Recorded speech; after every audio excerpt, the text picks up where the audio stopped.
я приглашаю самую юную участницу наших выступлений. Это Таню Макарову, 4 класс, школа номер 1, поселок Африканты. И тема у Тани – солевой след терских самок. Руководитель научный Лобанова Александра Федоровна. Солевой след.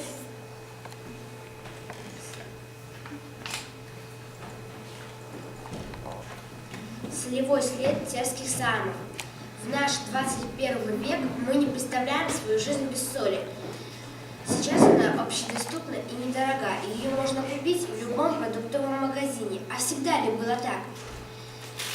На территории России начало солеварения связывают с прославянскими племенами и относят к 5 веку до нашей эры. В XII веке добыча соли была широко распространена в зоне прилива-отлива самого соленого внутреннего моря – Белого.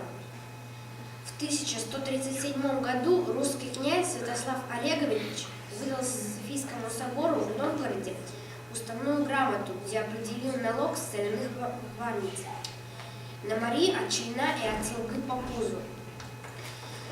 В 17 веке Соловецкому монастырю принадлежало 54 соляные варницы на Беломорье. Процесс солеварения был трудоемким. Выборкой соли руководил опытный варничный мастер или повар, которому помогали в подварах несколько рабочих. Повар сам затапливает печь, кладя дрова к устью печи кучкой. В подварах в это время наливал в член рассол. Введя рассол в черне до кипения, соливар уже не мог отойти от него в течение всей варки, которая иногда продолжалась около 1,5 суток. Варничный мастер внимательно следил за тем, как шел кипеж рассола, высматривая момент, когда в нем начнет рождаться соль. Сегодня малоизвестен тот факт, что поморская соль была черной. Черную соль запекали на хлебной основе с добавлением перетертых ржаных зерен с морскими водорослями. Эта соль имела вид ржаной буханки и при прокаливании приобретала черный цвет. Одна из таких солеварен была в устье реки Сальница в одноименной поморской деревне. Название река получила от слова «солить». В настоящее время следов деревни не осталось. Поморы – это славянские племена, жившие на побережье рядом с морем, поэтому так себя называли. Они пришли на Терский берег Кольского полуострова примерно в 7 столетии. До них на этом месте жили терские, или их еще называли красные самы. Славяне называли их терская лобь.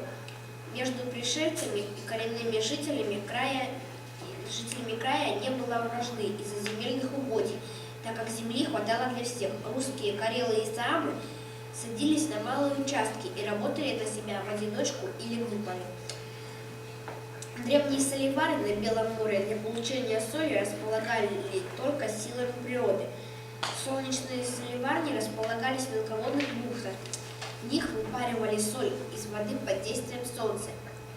С наступлением холодов соль не выпаривалась, а вымораживалась. Исходя из вышесказанного, можно предположить, что для такого способа добычи соли использовались каменные лабиринты на берегах Белого моря.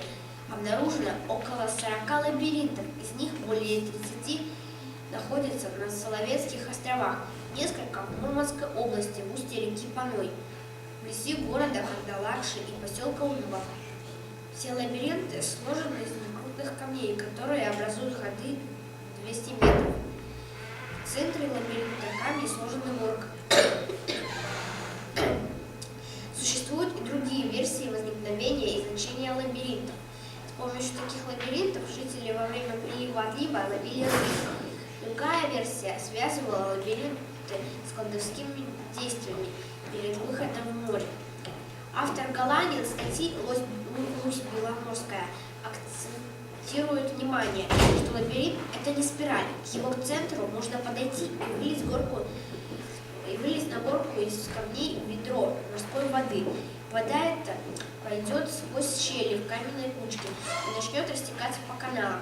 В центре лабиринта чуть выше его краев, поэтому можно лить новую порцию соленой воды, и она также начнет растекаться к периферии лабиринта. Таким образом, лабиринт вполне можно представить как ловушку для замерзающей соленой воды.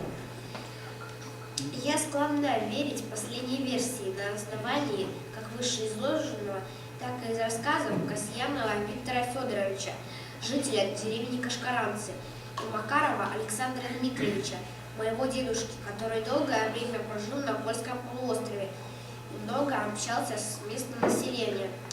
С них слов я узнала, что до сих пор некоторые старые охотники и коренное население лопари на побережье Белого моря на дальних заимках и тонях пользуются следующим способом засолки и хранения рыбы и мяса на зиму. Они укладывают мешковину на землю под небольшим уклоном, кладут камни в виде лучей, а между камней выкладывают мясо или рыбу. Накрывают ветками, поливают рассолом несколько дней. Получается засолка по-лопарски с душком. Кроме медведя, другие хищники такую рыбу не едят, а медведь зимой спит. Живых свидетелей и документов достоверных источников происхождения лабиринтов нет. Возникновение лабиринтов на Соловецких островах монахи связывают с Петром Великим. Этот факт свидетельствует о неприязни православной церкви язычникам. Она постаралась стереть из памяти обычаи и наследие коренных саамских племен. Мои исследования на этом не закончены. В будущем я постараюсь подтвердить, а может и опровергнуть принадлежность создания каменных лабиринтов терским саамам.